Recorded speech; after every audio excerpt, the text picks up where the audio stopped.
Allahu Ekber,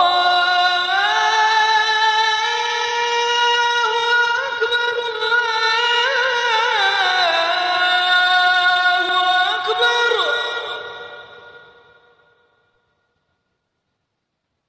Assalomu alaykum, hurmatli televizor ko'ruvchilar. Erik televiziyasi hoş geldinglar.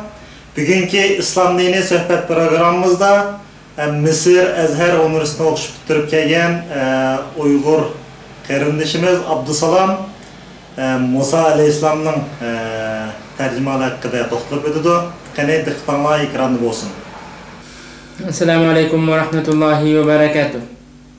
Alhamdulillahi rabbil alamin wal aqibatu lil muttaqin wa la udwana illa 'alal zalimin wa ashhadu an la ilaha illallah waliyyul awwalin wal akhirin wa qayyumus samawati wal ardin.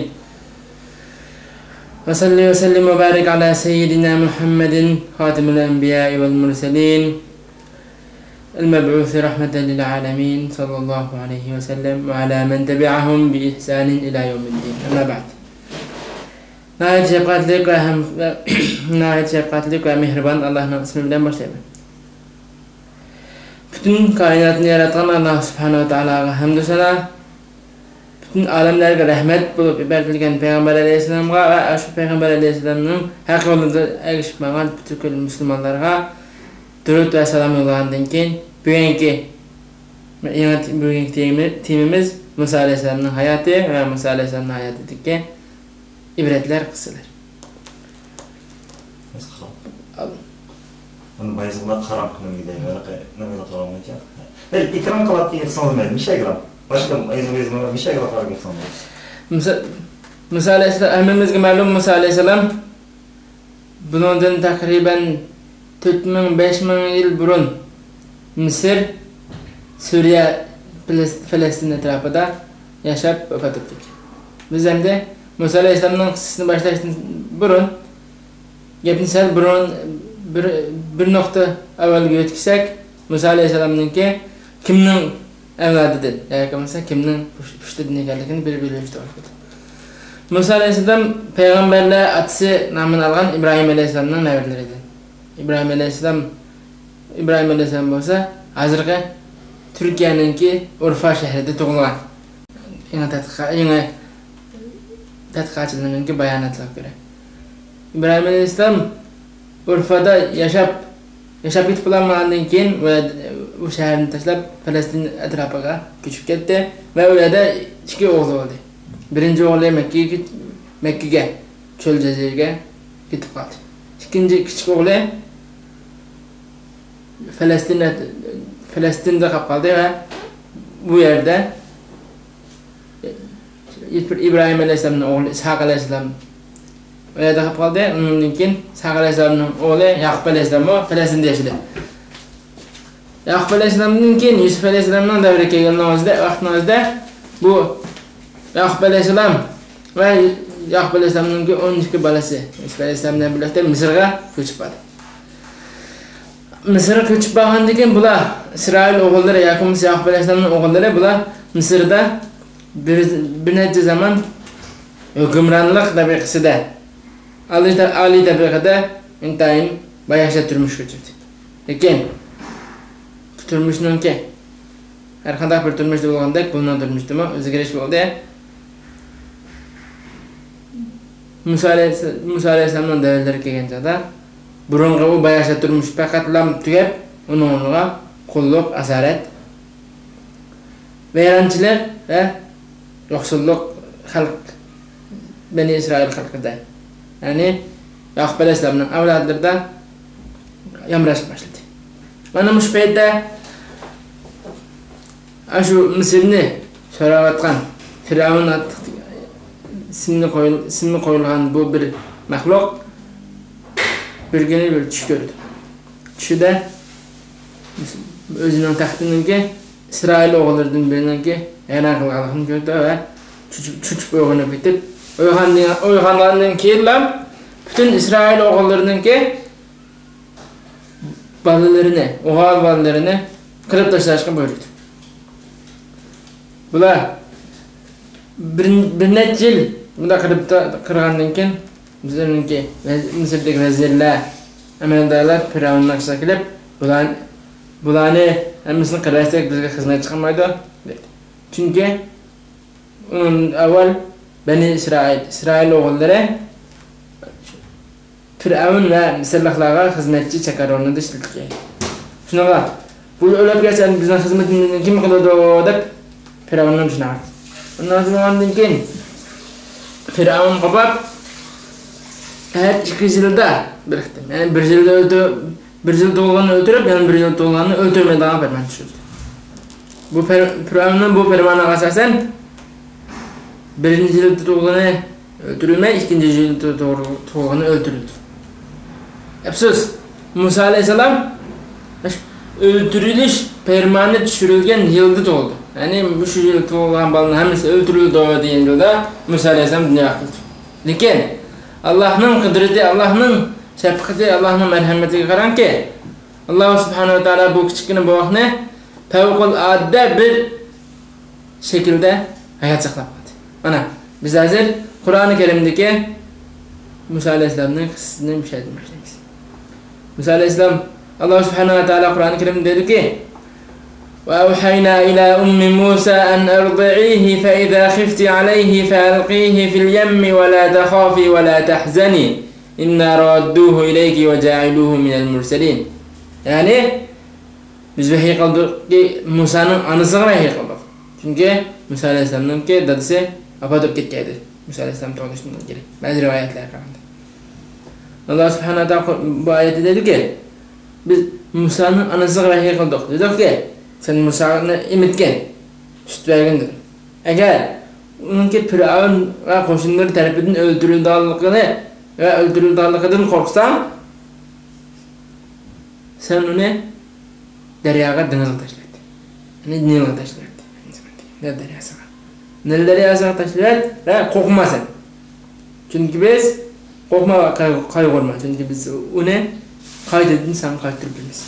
Ne zaman öldüğünden o balan yanasına balan oldu. Allah'ın bu ayeti qaran ki Allah subhanahu ve taala özünün ki kudretini müstahakatını mayan kıldı. Ana qaran. Bu Musa Aleyhisselam ne? Anası kuduk bir sandık silip deryaya taşlaydı. Nil deryası. Bu bala bak Nil deryası çıkıp gitti Firavun'un kasırısının şiddini ötüp gidiyordu. Çünkü Nil deryası Firavun'un kasırından keşfet etti aynı zamanda. Firavun'un kasırısı da bu vakitte Firavun'un ayalı bu kasırda kinizekleriyle seyirsekle bir ayaktaydı. Nil deryasının bir sandıktan kitap getirdiğini görüp kinizekliği süzülü için buyurdu bu ayak. Kinizekli bu vakitin süzü ağırlığındaki bir karaydı ki bu sandıkta bir boğak var. Sandıktaki bu boğakını görüp bu ayak bu boğakını yaşıyor. Lakin bu vaxtın ki İsrail oğullarının ikellikini bilip qalğandan keyin bular bir bəzi çıray şekliden Firavun bunu öldürməyin deb durdu. Bundan Allah subhanahu wa ta'ala bundaq dedi ki وقالت امرأة فرعون قرة عين لي ولك لا تقتلوه عسى أن ينفعنا أو نتخذه ولدا وهم لا يشعرون. Firavun'un ayalı özümüz Yusuf olmasından doymasından dedi ki Firavun sen bu bala benim aslının hoşallakım, barlakım bu bağısı. Ondakken sen bu balanı öldürüp etme. Çünkü bu bizge bala olup olacak, bizge gelecekte fayda verişi mümkün değil. Şununla bu vakt hayatla kaldı.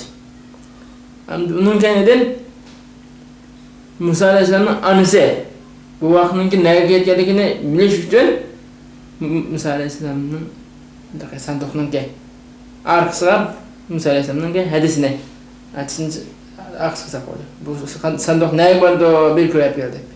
Qarşı sandıq Firavun'un qasırı kirikti. Firavun'un qasırı sandıqın Firavun'un qasırı kiriktiğini görgən bu Musa Aleyhisselam'ın hədisi qaytıb girib anasına bu vaxtın xəbər qançada Musa Aleyhisselam'ın anısı intayın korktu. Allah subhanahu wa ta'ala bu doğru Kur'an-ı Kerim'de bunu dedi. وَأَصْبَحَ فُؤَادُ أُمِّ مُوسَى فَارِغًا Musa'nın ki anısınınki yürüke tok oldu. İn kâdet letubdî bihi levlâ arrabatnâ alâ kalbihâ litekûne minel mu'minîn. Bu ayol az kalgan edi, Musa'nınki özüne bağlısı ekenligini aşkarlap koymuş. Yani kanda vaqtda degan chaqda bu Firavun, bu Musa aleyhisselam hech qanday bir inekanının sütünü emgilolmaydi. Emgilolmagandan keyin o'ylab qiz bola kelib Musa aleyhisselamni haydasi kelib, men bir inekanni bilaman, balki uni emib qolish kerak. Buni bir sinab qilinglar deb bir taklifni bergandan keyin Firavun adam aytib Musa aleyhisselamning o'z onasini inekanni taklif qildi. Musa aleyhisselam o'z onasini emdi. Bunu ko'rgandan keyin shuni bilan birlikda Musa aleyhisselamning onasi o'z bolasiga qaytadan o'z bolasini go'ysalik etdi. Shu vaqtda Alloh subhanahu va taolo deydi-ki, shu vaqtda in kadat latubdi bihi. O'shanda Musa aleyhisselamning onasi Musa aleyhisselamning o'zining bolasi ekanligini oshkorlab tasdiq qildi. Lekin biz Musa aleyhisselamning o onasining yuragiga kuch-quvvat, sabr-taqat ato qildik. Bizga iymon qiladigan bo'lsin uchun. Bizningki so'zimizga ishonadigan bo'lsin uchun. Shunda qilib Musa aleyhisselam Firavunning oilasi cho'ng bo'ladi. Musa aleyhisselam Firavunning oilasi cho'ng bo'lgan bo'lg'achqa, ya'ni har jihatdan yetishgandi. Mayli askariy jihatdan, mayli har boshqa ilmiy jihatdan bo'lsin yetishgan. Shunda qolgandan keyin kunlarning birida Musa aleyhisselam yosh 20 yoshlarga borgan vaqtlari bor. 20-30 yoshlardagi vaqtlari. Allah bu to'g'rida "Valamma balagha ashuddahu wastawa ataynahu hukman wa ilman wa kadhalika najzil muhsinin." Musa badani kuchlanib istawa, ya'ni aqli kamalat deb qanchada biz bunga ilm va hikmat berdik. Biz yaxshi ish qilganlarni, yaxshi niyatlilarni, ahkomlarni mana shunday mukofotlaymiz. Ulardan birida Musa aleyhisselam shaharga kirdi. Shaharga kirgan vaqtda o'zininki qabilasidan, ya'ni Bani İsrail bir kishi bilan Yahudiydan bir kishi bilan qarshi tarafga, ya'ni Misrlikning birisi bilan urushib qolgan bo'ldi. Burada Allah subhanahu wa ta'ala deydi ki: "وَدَخَلَ الْمَدِينَةَ عَلَى حِينِ غَفْلَةٍ مِنْ أَهْلِهَا فَوَجَدَ فِيهَا رَجُلَيْنِ يَقْتَتِلَانِ هَذَا مِنْ شِيعَتِهِ وَهَذَا مِنْ عَدُوِّهِ." Musa şehirge girgen vaqtda ikki kishini o'ldirib bir-birisidan urush qildığını, jadal qildığını gördü. O ikki kishining biri Musa'ningki qabilasidan, Musa'ning oilasidan, yoki Musa'ningki Irak'dan edi. Yani bir olsa düşman edi. Yani Mısırlık'tan edi. فَاسْتَغَاثَهُ الَّذ۪ي مِنْ شِيعَتِهِ عَلَى الَّذ۪ي مِنْ عَدُوِّهِ. Musa aleyhisselamın kavminden boğan kişiye Musa aleyhisselamın görüp yardım talep kıldı. Kimge karşı? Düşmana karşı. فَوَكَزَهُ مُوسَى فَقَضَى عَلَيْهِ. Musa aleyhisselam ilaka düşmanınki meclisiye bir meclisiden bir ittirgeni de o yigit yakımız o düşman ölüp kaldı.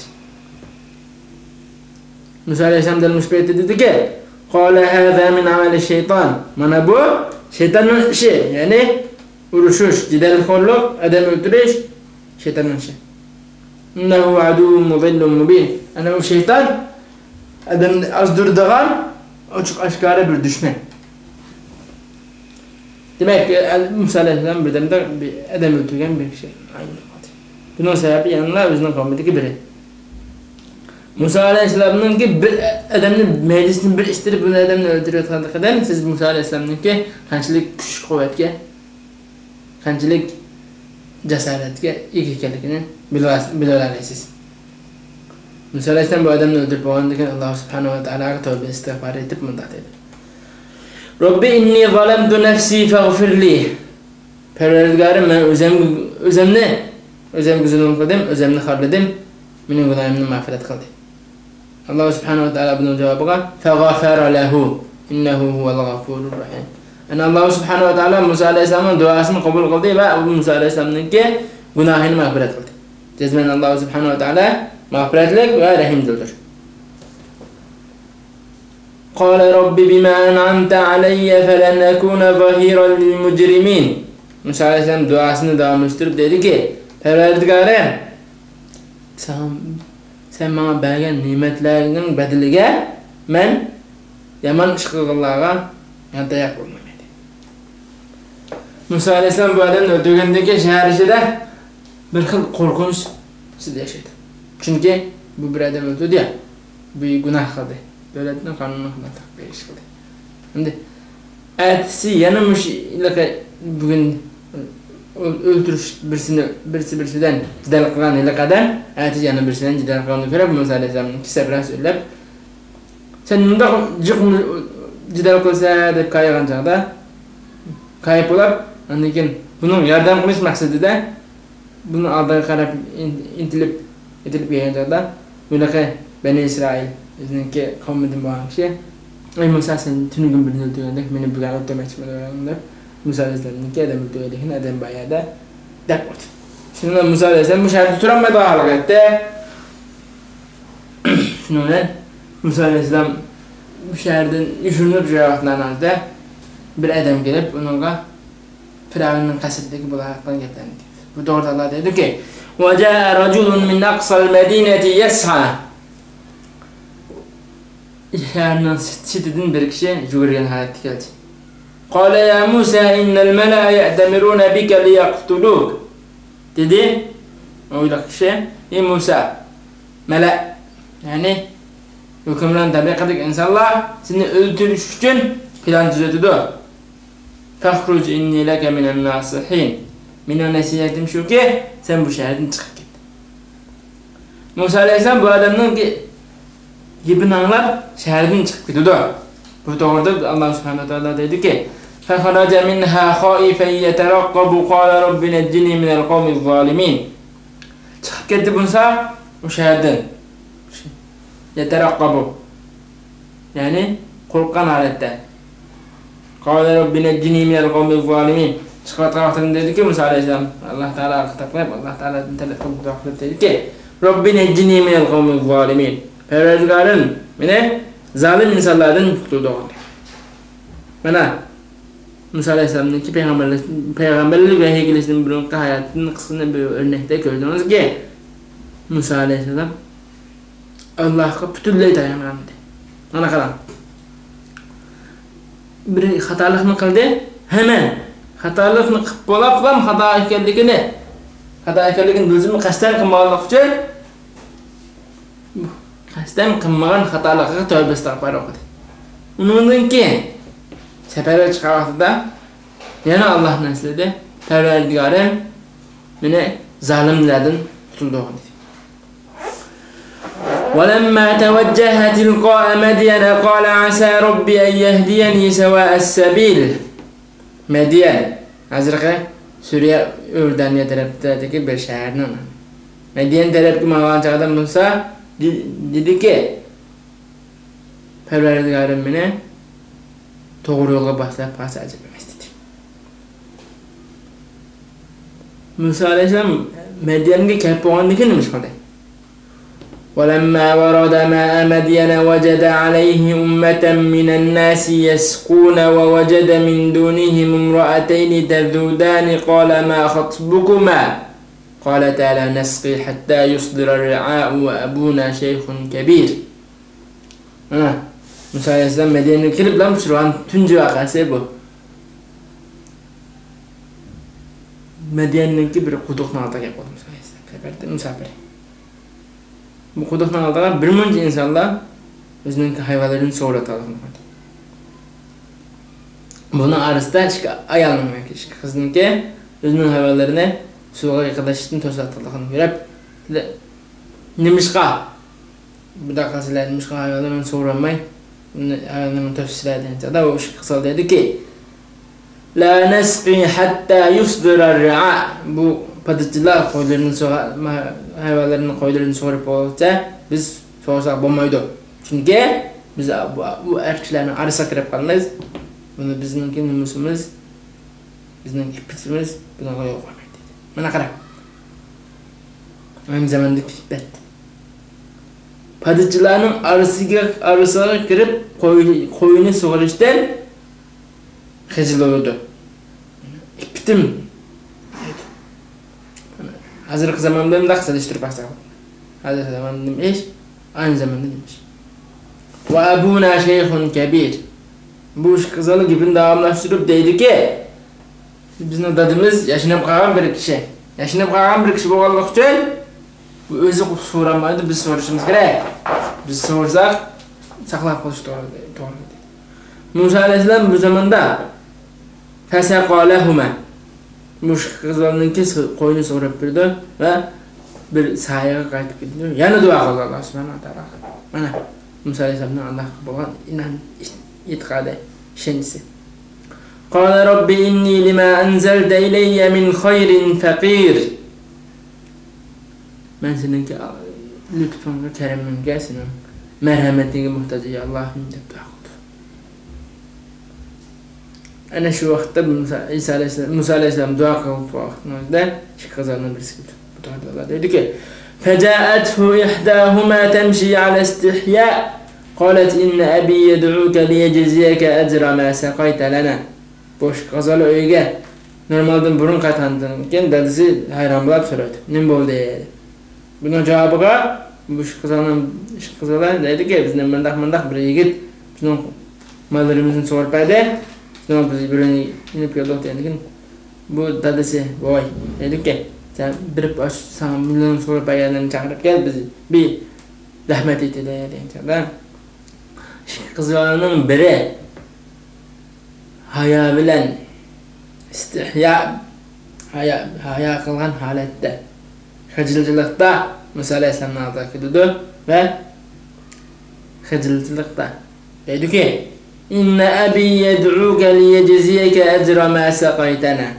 Qisqina dadam seni bizning ularımızın so'rpaylarga rahmat aytish uchun chaqiradi dedi. Faqatla shu bir cümleler söz. Başqa bir gap yo'q. فلما جاءه وقص عليه القصص قال لا تخف نجوت من القوم الظالمين. Musa alayhisalom bunday boyning qisqalar beshidin o'tgan ahlatlarni yapagandan keyin boy dediki la taxaf qo'rqma endish qilma najavta min al-qawmi zalimin. Sen zalim qavmdan zalim insonlardan qutulib ketding. قالت إحداهما يا أبت استأجره إن خير من استأجرت القوي الأمين. أنا şu vaqtda qizlarning jasarati qarab. Shu qizning birisi dedi ki, "Ya ata, sen buni ijaraga, ya'ni buni bir ishlab chiqarib, ishlatib qol. Shuningki ishlatishingda eng yaxshi ishlatadigan kishi qaviy al-amin. Kuchli ham ishonchli kishi. Buni nima kuchli ishonchli degan ism qo'ylab qoldi degan chog'da alim dedi ki aynı zamanda ayollarninki qo'ylarini so'rpaga vaqtida quduqning ustida 6-7 kishi aron ko'taradigan bir tash bor ekan. Musa alayhisalom o'zi yolg'iz ko'taradi. Shunaqa kuchli degan nomni meyadi. Mana meyadi. Eguvalak bu nom bor. Bundan keyin nimish amin ishonchli degan nomni nerdan keldi degan chog'da qizlar Musa alayhisalomni aldasılib mana vaqtida qizlar oldida Musa alayhisalom oqadi. Shundan shamol kirib qizlarninki tapini izlab qoldi. Tapini izlab qoldi. Shundan tapini ko'rib qolgandan keyin Musa alayhisalom debdiki, "Sen oqitinmam yo'l ko'rsat." Qanday yo'l ko'rsatsan? Men aldım qarab menga berma. To'xtaydigan agrida bo'lsa, men tash atsa, men shu yerda to'xtayman. Qo'ldan tashilib, yo'lga atsa tashna. Shu yerda to'xtayman, sen yo'l ko'rsatsan. Ana qarab. Ishonchlik degan mana. O'zininki havai havasini tutulib. Bir qizning pachiga qarab qolib yoki tapini qarab qolib uchunlar qizning aqidmanlarga deyishadi. Buni mana buning uchun amin, ishonchlik degan nom kerak. Endi bu boy Gepini ochiqni qilib dediki: "Qala inni uridu an unkihaka ihda ibnatayya hatayni ala an ta'jurani 8 hijaj." Bana 8 yıl hizmet qilish bedeliga men sana qizimdan birini beray dedi. Fein etmemte 10 femin indika. Eğer sen 10 yıllık hizmet qilsang, mayli. O'siningki yaxshiliging, isilliging. Bu boyninki shayt asosida Musa alayhisalom boyning qizdan biri bilan to'y qildi. To'y qilib 10 yil o'tgandan keyin ballar oldu.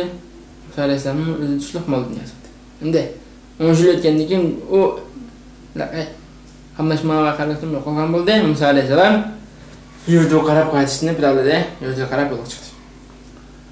Bu to'g'ri Allah subhanahu wa ta'ala dediki: "Falamma qada Musa al-ajala wa sara bi ahlihi anasa min janibi at-tur nara." Musa o'njilni bitirib, aile balalarını, mavaranlarını haydar Misr qaraqatlarında Tur dağının etrafında bir ot gördü. Otni ko'rib dedi ki ahliga, ailesiga dedi, siz men turib turinglar, men ash otdan bir parcha edib ketay. Ash ot belki bizga qorong'uda mash'al o'paychi, sovuq vaqtimizda, to'ng'ib qolganimizda bizni isitqas ajab emas dedi. Hamda Musa alayhisalomga hikoya, ya'ni bir so'z noqsaq. وهل أتاك حديث موسى dedi Allah subhanahu wa ta'ala Sure Taha'nın 9. ayeti. Sana Musa'nın hikayeleri anlatıldı mı? Musa'nın hikayelerini anladın mı sen dedi. Depulap Allah subhanahu wa ta'ala haber verir dedi ki: "İzra'a naran faqala li ahlihim kuthu inni anastu nara." Musa Turdiğda ayakın otunu koygandan keyin ailesiga dedi ki: "Men bir ot gördüm. لعلي آتيكم منها بقبس أو أجد على النار هدى." Belki bizlerge otun bir parça kesem sınıf kalsılar veya ki hiç bulunmasa aş otu hayatı çok insan ba ben acının yol sorap yolumuzun dibandayız. فَلَمَّا أَتَاهَا نُودِيَ يَا مُوسَى. Musa Aleyhisselam bu otuna yaklaşkan çağda "Ya Musa, ey Musa" diyen hitap geldi Musa Aleyhisselam'a. "İnni ana rabbuka fakhla'na aleyke inneke bil vadil muqaddesi tuwa." Bu hitapdan devam et. "İnni ana rabbuk." Ey Musa, ben senin perverdigarın. Fakhla'na aleyk. Sen perverdigarının huzurunda. Şunda kovan ki sen ayağını sal. İnneke bil vadil muqaddesi tuwa. Sen mukaddes cilgıda. Tuwa deyen Tuwa namlık mukaddes cilgıda sen. Şimdi Musa Aleyhisselam ayağını silip Allah'ın hitabına kulak sarışı başladı. Ve ana ihtartuke festemi' lima yuha. Allah subhanahu wa ta'ala sözünde devam eder. Hitabına dedi ki Musa Aleyhisselam hitabına. Ve ana ihtartuke. Ben seni tanıdım. Seni peygamber kılıp tanıdım. Elçi kılıp, kutqazgı çıkılıp. Festemi' lima yuha. Bunda ahkam sen vehiylimge. Kendi üstüke. Senin fermalarımga kulak sar. İnni enallahu la ilahe illa ana. Allah subhanahu wa ta'ala hitap kılıp dedi ki hakikaten men Allah, men başka ilah yok dedi Allah subhanahu wa ta'ala. Fa'budni ve akimis salate li zikri. Bana ibadet kıl, min esliğinin zamanlarda namaz oku. İnne sa'ate atiyetun ekadu ukhfiha litujza kullu nefsin bima tes'a. Allah subhanahu wa ta'ala imanın şartlarını beyan kılıp bana iman etse, namaz okuysa, bana ibadet kılsa bulup hakikaten kıyamet günüsü kilidu inek ekadu ukhfiha ma o kıyametine özemdim mi? Kıyametin vaktini özemdim mi? Yoşuruş tas salmadı. Yani hiç kim bilmedi. Hiç kim kaçan kılığını bilmeden bu kıyamet çoğum kilidur iken. لِتُجْزَا كُلُّ نَفْسٍ بِمَا تَسْعَى. Kıyamet günüsü her kandak bir insan özünün işinin hesabını verdi. فَلَا يَسُدَّنَّكَ عَنْهَا مَنْ لَا يُؤْمِنُ بِهَا وَاتَّبَعَ هَوَاهُ فَتَرْدَى. Kıyametga iman etmaydiganlar senin kıyametga iman etişiңden az geçtirilmişsin. Yani kıyametga iman etişiңden to'sanmasın. Agar ular to'sab sen bunun gibi anlab qalsan, sen çoqum halak bo'lsan. Va ma atilka bi yaminika ya Musa. Allah subhanahu wa taala Musa alayhisalomdan so'rab dediki, "Meni bilib tursinmi?" Musa alayhisalomning o'zining ig'zilan ana shu. Va ma atilka bi yaminika ya Musa. Sening qo'lingdagi nima o Musa? قال هي عصاي أتوكأ عليها وأهش بها على غنمي ولي فيها مآرب أخرى. Dedi Musa aleyhisselam, bu menimki hasam. Ben bununla tayinime.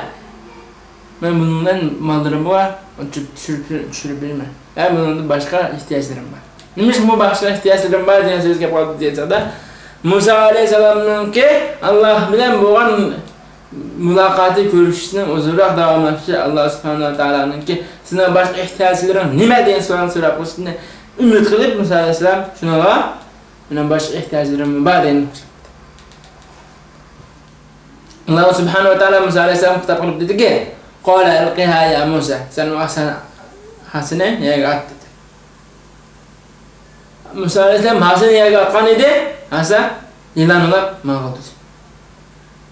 قال خذها ولا تخف سنعيدها سيرتها الأولى.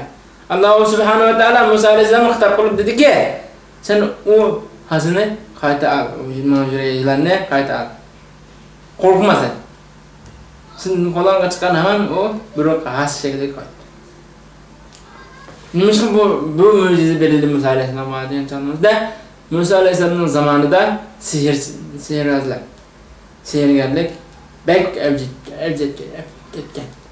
Şununla bu sihirgerlikten aldığını eliş için Allah subhanahu wa ta'ala sihirgerlerince hayran kıldığını sihirgerlerini hayran kaldırdığın bir mucize ata kıldı Hazreti Musa.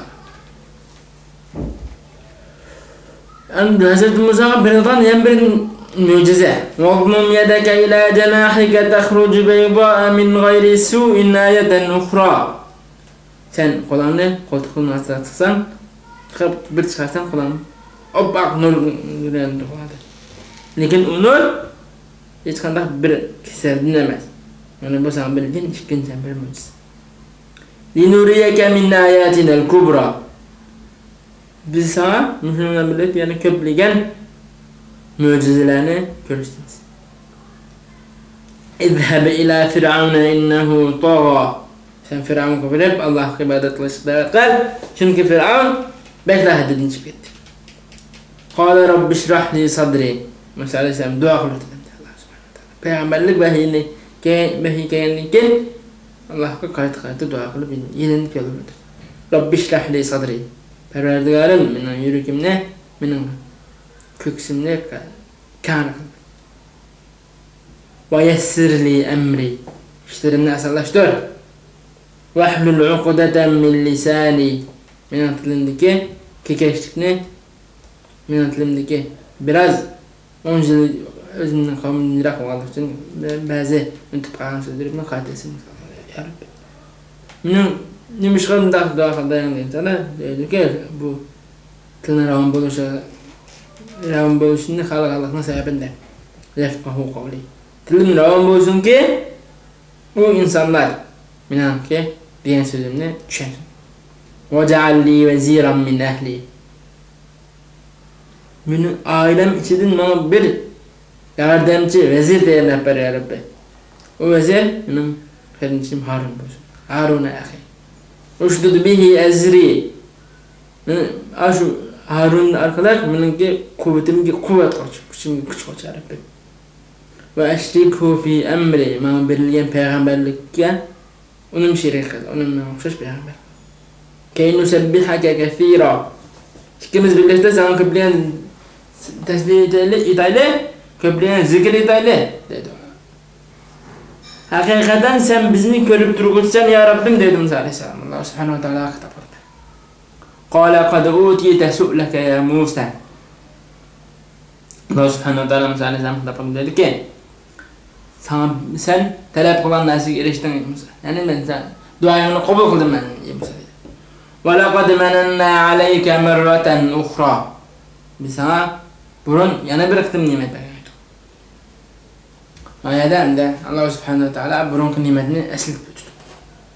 Burun nimet değilmez.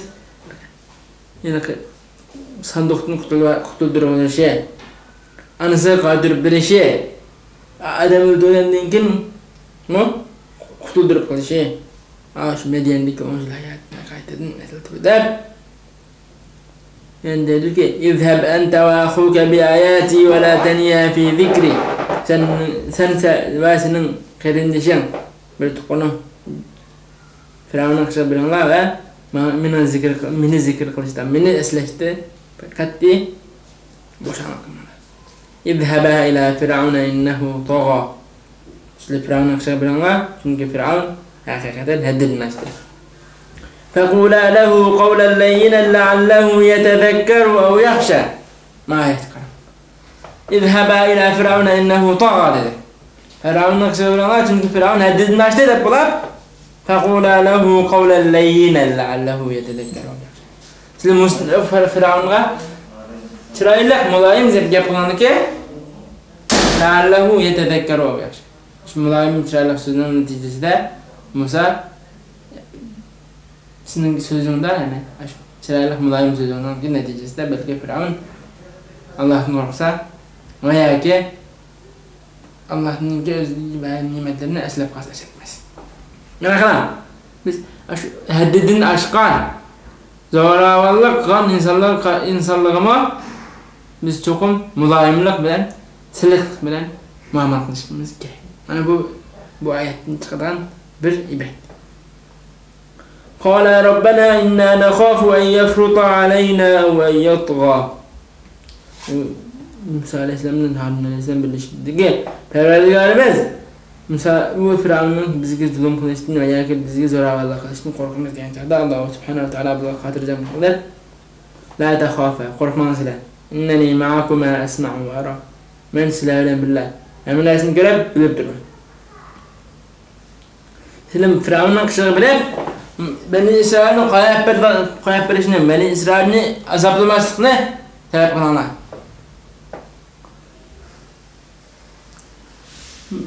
Musa Aleyhisselam'dan Harun Aleyhisselam Firavun'un kışığı vardı ve Allah'ın buyruğunu yetişti.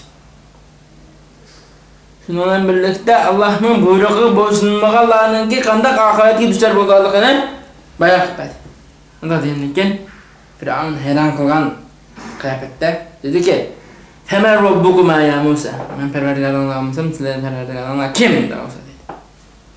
Kâle Rabbunellezî a'ta kulle şeyin halkahu thumme heda.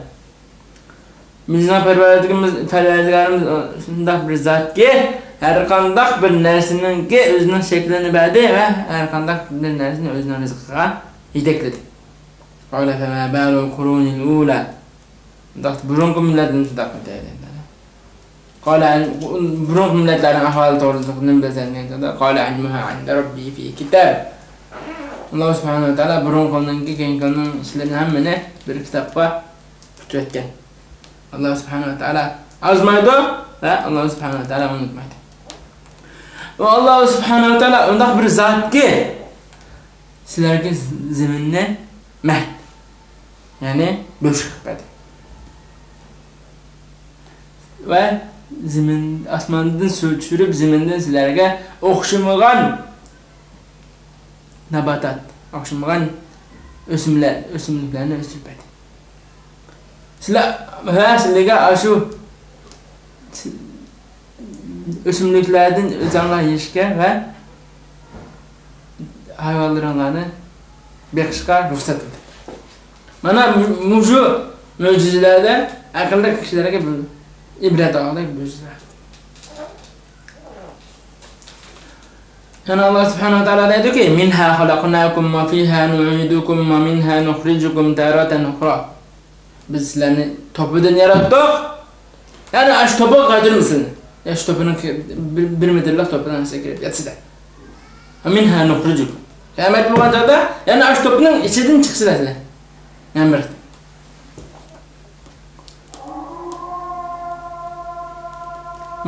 Musa Allah subhanahu wa ta'ala Firavunga Musa alayhissalomga avasiz orqali kun mo'jizalarni ko'rsatgan bo'lsa-mu, lekin Firavun yana mutakabbirlik qildi, chonchilik qilib o'zidan bilan tortdi. Shuning bilan Firavun sehrgarlarni chaqirib Musa alayhissalomdan musobaqa qo'shtirdi alhamdulillah. Va sehrgarlarni chaqirdi. Sehrgarlar bilan Musa alayhissalom musobaqa o'tkazishda sehrgarlar kelib o'zininki arqonlarini tashladi. Arqonlari bo'lsa jilanga o'xshash mag'lubdir. Musa alayhissalom Firavunning yana bag'andan keyin Alloh subhanahu va taolaning mo'jizalarini so'zlab berdi.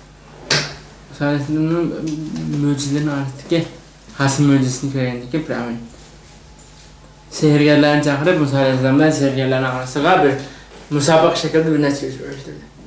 Kim yansa shuningga haq degan shaklda. Sehrgarlar o'zininki qo'llaridagi arqonlarini yagatgandan keyin o arqonlar yilon bo'ldi. Musa alayhissalom buni ko'rib cho'chib ketdi. Musa alayhissalom cho'chib ketganligini ko'rgan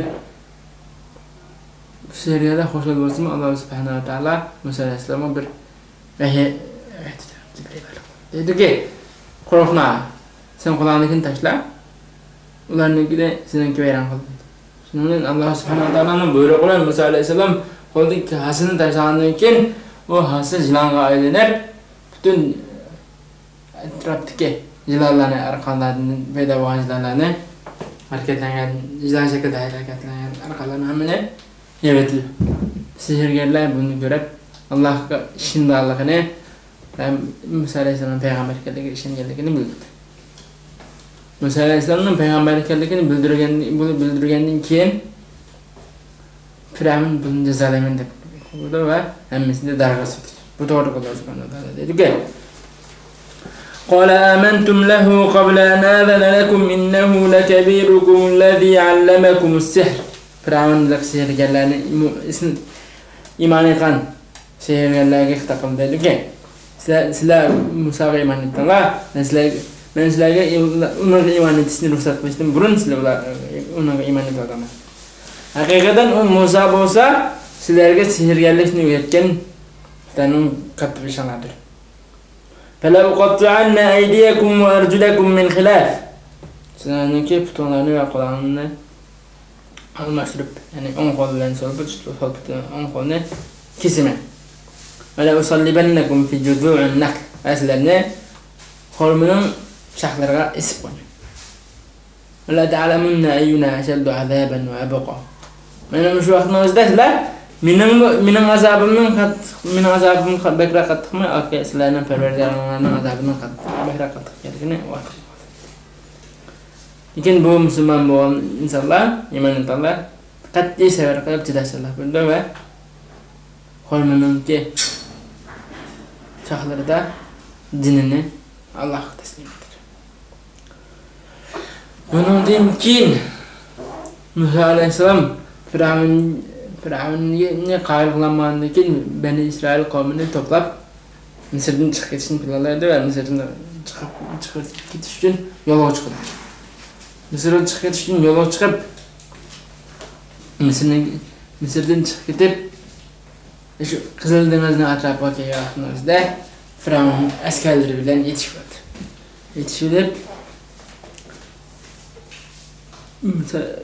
Yetişildi şundan Musa alayhissalomning qavmi Firavunning askarlarini ko'rib, adada demas, axti düşman. Qo'rqib ketdi deydi-ki: "Falamma tara al-jam'ani qala ashabu Musa inna lamudrakun." Qo'shin Musa alayhissalomning qavmi bilan Firavun birini ko'rdi kelgan joyda Musa alayhissalomning qavmi dedi-ki, biz tugashdi qabla dedi. Musa alayhissalom shu an barliq e'tiqod ishonchisidan dedi-ki, "Kalla herkes emas. İnna ma'a Rabbi seyahdin." Haqiqatan men bilan Parvardigorim birlikda. Parvardigorim meni haqiqatga to'g'ri yo'lga boshlaydi. Fa'awhayna ila Musa an idrib bi'asaka al-bahra fanfalaqa fakana kullu firqin kat-tawd al-'azim. Biz Musaga vahiy qildik dedi Alloh subhanahu wa taala. Musa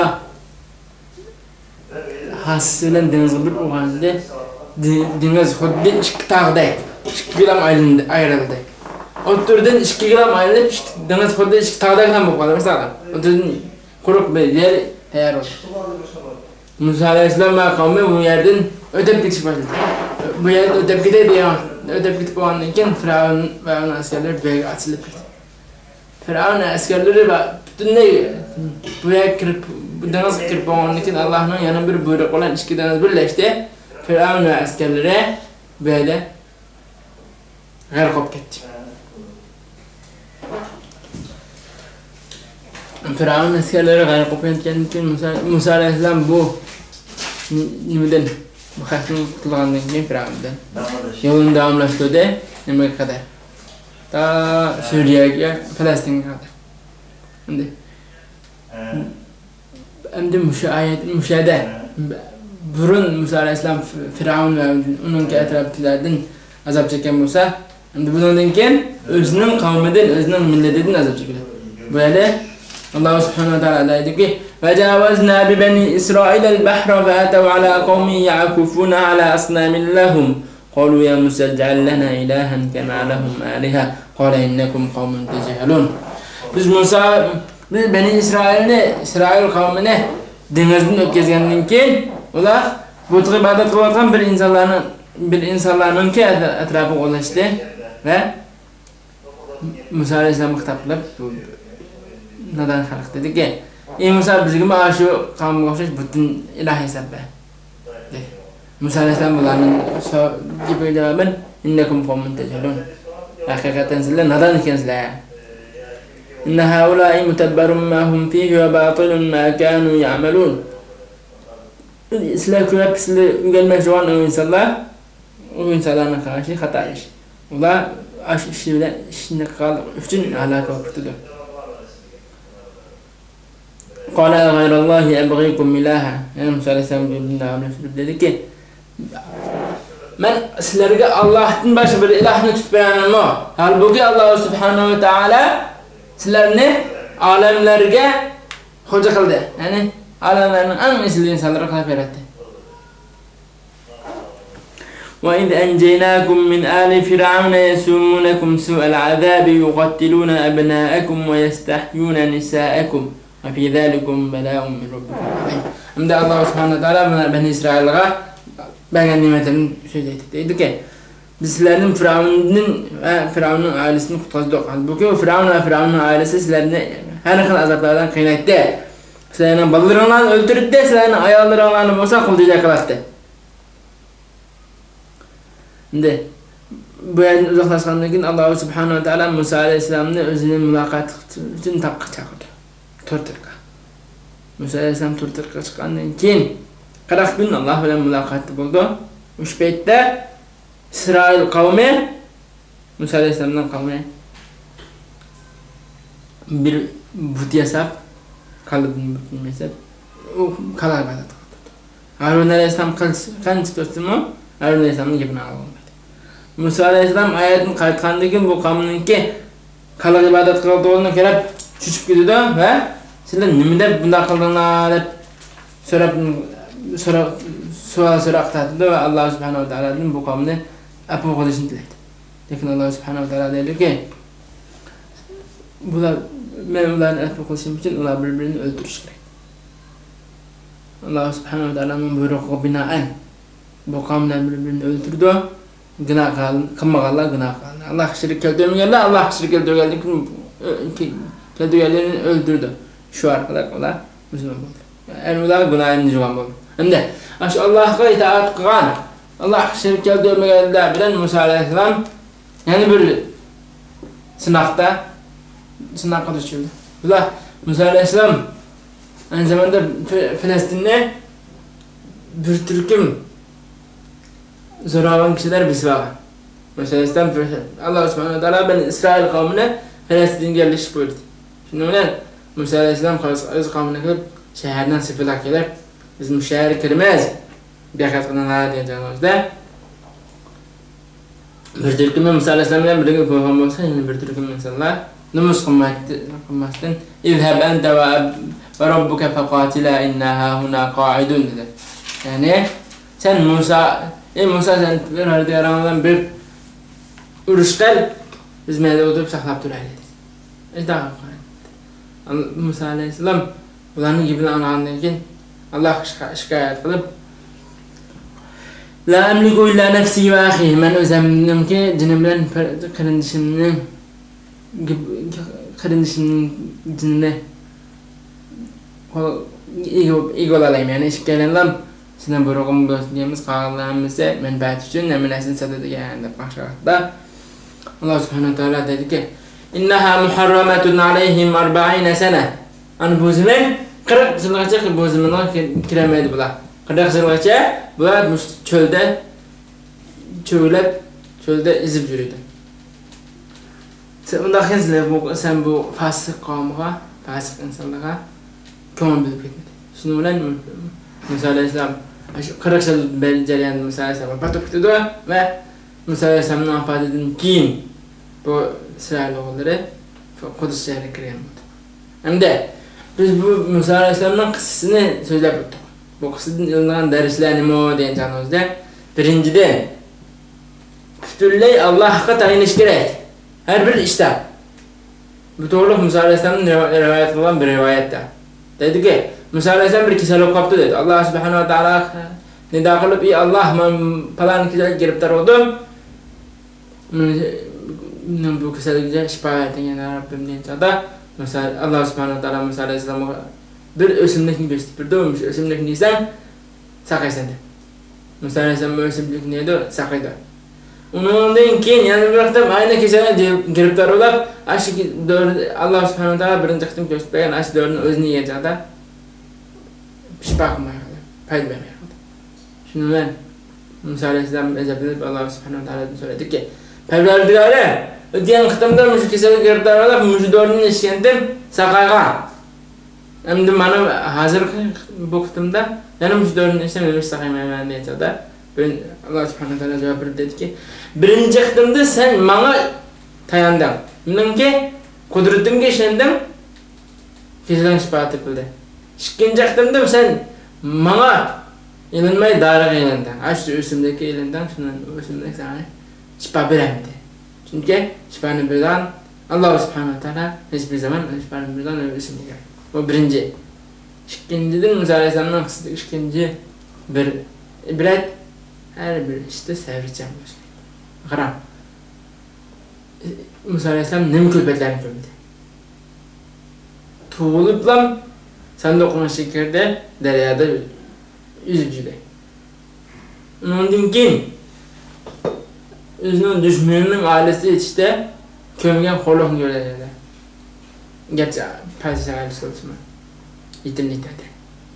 Undan keyin musofirlik dedi. Ben şuna hemimize sever kaldı. Ahırda Allah subhanahu wa taala peygamber kıldı. Peygamber boğan dengen yana neçesi ki sever kaldı. Şunu var.